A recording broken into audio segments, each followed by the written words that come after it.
welcome to Hare the Rabbit podcast. We explore everything that is rabbit. We look at different rabbit breeds, history, superstition, pop culture, news, and more. I would like to thank you for joining me today, your host, Jeff Hittinger. I'm not an expert, I'm just curious about learning more about rabbits, just like you. Halloween and rabbits.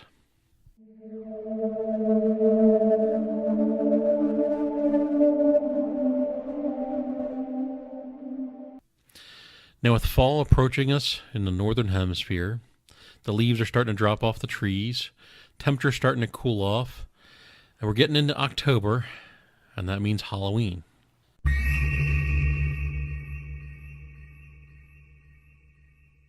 You hear tales of ghosts, witches, vampires, monsters, and other assorted scary icons, but none is more terrifying than a bunny rabbit.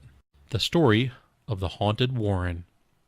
It's a rare reminder of a time when the warrens that carved a honeycomb under the bricks were a rich source of income for landowners.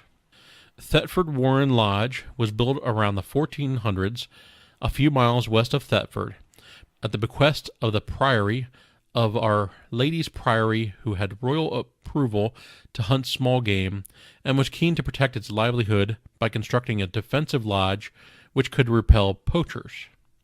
It was big enough to accommodate hunting parties, and the prior's warrener, who protected, farmed, and sold the rabbits, which were prized for their meat and their fur. The rabbits were strong enough to deal with those who came prepared with bows, arrows, and sharpened sticks with a view to poaching rabbits.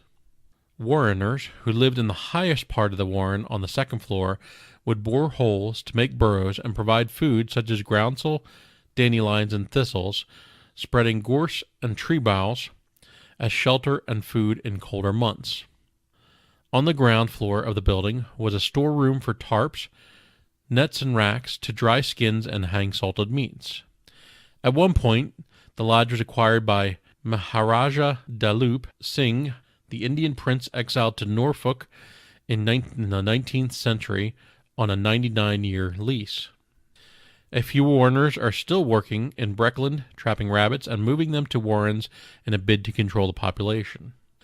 As with many medieval buildings, the lodge, which is now maintained by English Heritage, has its fair share of spooky stories attached to it.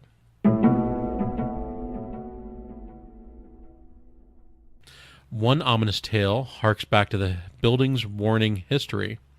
It is said that a large, even huge, ghostly white rabbit with flaming red eyes guards the doorway to the lodge and is an omen of death to anyone who lays eyes upon it.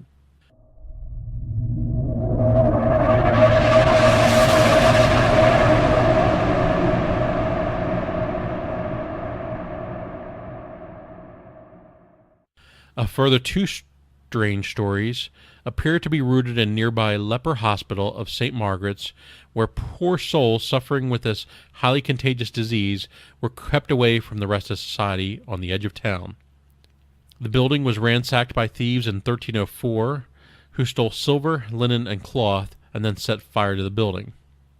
It is said that a figure with a strange, two-dimensional face can be seen gibbering horribly and terrifying witnesses as it wanders the area close to the lodge with an eerie face that has been reported looking out from the first floor window of the building, even though it no longer has any floors.